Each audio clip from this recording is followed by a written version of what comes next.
អង្គុយមើលភ្លៀងម្នាក់ឯងកន្លែងដែលធ្លាប់មានបងថ្ងៃនេះសល់តែភាពស្ងាត់សំឡេងដែលធ្លាប់អែម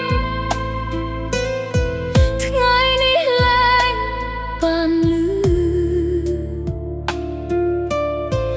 បេះដូងដែលធ្លាប់កកក្ដៅ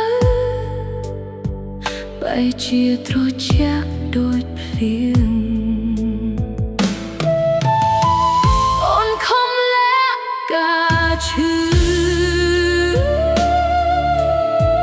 ក្រោយស្នាមញញឹមស្ងួន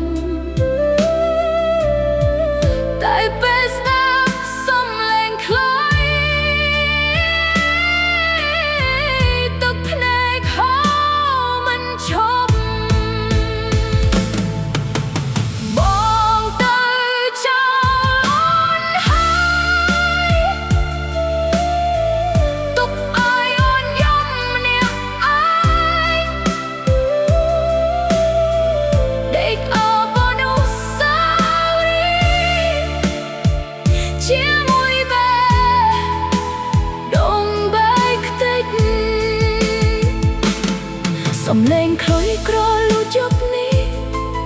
ដូចចិត្តអូនកំពុងយំហេតុអ្វីមានអូនស្រឡាញ់